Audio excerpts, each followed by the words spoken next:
Hello friends, నేనైతే మళ్ళీ వచ్చేసాను. ఎందుకంటే ఈరోజు ఒక సరికొత్త వీడియో. మన భద్రాచలం, మన రామాలయం, మన రాముడికి సంబంధించిన ఒక దేవాలయం.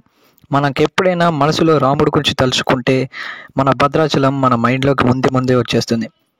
అలాంటి మన భద్రాచలంలో ఈరోజు నేను మాట్లాడబోయేది ఏంటంటే, మనకి ఇప్పుడు మన అయోధ్య ఎలా డెవలప్ చేశారో, అయోధ్యని ఒక గుడిలాగా ఎలా పెద్దగా కట్టారో, అలానే తిరుపతి ఎలా డెవలప్ చేశారో, ఇప్పుడు మన భద్రాచలంలో ఉన్న శ్రీరాముల వారి రామాలయాన్ని అలాగే దాన్ని ఇంకా ఎక్కువగా పెద్ద ప్లేస్ చేసి డెవలప్ చేయాలనుకుంటున్నారు.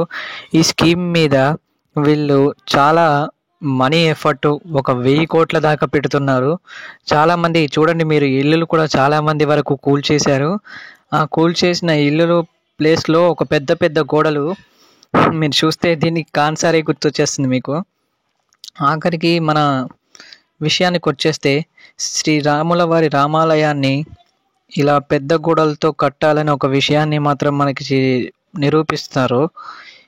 ఈరోజు మన టాపిక్ దాని మీదే ఎక్కువసేపు ఉండబోతుంది. ఈ గ్యాప్లో మీరు లైక్ చేసుకోండి, షేర్ చేసుకోండి, సబ్స్క్రైబ్ కూడా చేసుకోండి. మీ వాళ్ళకు కూడా ఎవరికైనా రామాలయంని, మన రాముడు వాళ్ళకి ఇష్టమైతే, రాముల వారు అంటే వాళ్ళకి ఇష్టం అంటే కంపల్సరీ వాళ్ళు కూడా ఒక లైక్ అలాగే షేర్, ఒకసారి సబ్స్క్రైబ్ చేసుకోండి. ఈ వీడియోని చాలామంది వరకు షేర్ చేయండి. ఇది చాలా బెస్ట్ ఇన్ఫర్మేషన్. ఇప్పుడు నేను టాపిక్లోకి వచ్చేస్తున్నాను. చూడండి, ఇక్కడ మన రామాలయం ఇప్పటిదాకా మన రేవంత్ రెడ్డి గారు మొన్న జరిగిన ఒక ప్రెస్ మీట్లో ఆయన ఒకటి చెప్పారు. రామాలయం అనేది ఎప్పటి నుంచో ఉంది, తెలంగాణలో అదొక మహోన్నతమైన గుడి.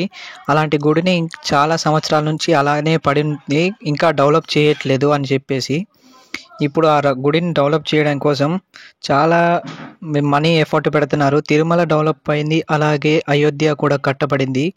ఇప్పుడు మన రామాలయం కూడా కట్టబడుతుందని చెప్పేసి మన రామాలయాన్ని 1000 కోట్ల మనీతో ఇలా డెవలప్ చేయబోతున్నారు. ఇప్పుడు మీకు ఇమేజ్ చూపిస్తాను, చూడండి.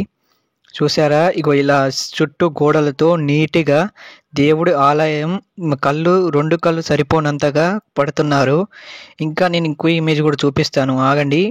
ఇలా చుట్టూ ఇవన్నీ పగల కొట్టేశారు, అదంతా ప్లేస్ కట్టడం కోసం. దీనికోసం ఒక 1000 కోట్ల మందికి ఆల్రెడీ ఒక 1000 మందికి పైగా ఇల్లుని కూల్చేసి అక్కడ ఆ ప్లేస్లో ఇల్లు దీన్ని కడుతున్నారు. వాళ్ళకి మనీ వచ్చేటట్టు ఒక్కొక్కరికి 1 కోటి రూపాయల వరకు ఇచ్చి ఉంటారు, నాకు ఐడియా ఉంది అనుకుంటున్నా. ఎందుకంటే చాలా వరకు అంటే దీని మీద 1000 కోట్లు ఎందుకు పెడుతున్నారంటే, తిరుమల డెవలప్ అయింది, అయోధ్య డెవలప్ అయింది. నేను ఎందుకంటే రిపీట్ చేస్తున్నాను, మళ్ళీ ఒకసారి ఈ పాయింట్ గుర్తుపెట్టుకోండి. ఎందుకంటే మీకు మళ్ళీ చెప్పడం కోసం కారణం ఉంది. ఎందుకంటే ఇప్పుడు నేను ఒక ఇమేజ్ చూపిస్తాను, మీకు ఐడియా వచ్చేస్తుంది. చూడండి, ఇలా గోదావరి దగ్గర నుంచి కరెక్ట్గా రామాలయం వరకు చాలా దారి పెద్దగా చేసి కడుతున్నారు. ఇంత పెద్దగా కట్టడం అంటే తక్కువ పని కాదు, కాబట్టి అందుకే నేను మీకు ఇన్నిసార్లు చెప్తున్నాను.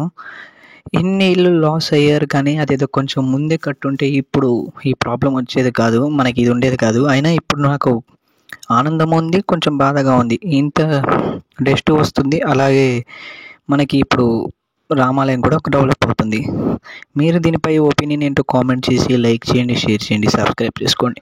ఇలాంటి వీడియోస్ కోసం మంచి ఇన్ఫర్మేషన్ ఫాలో చేయండి.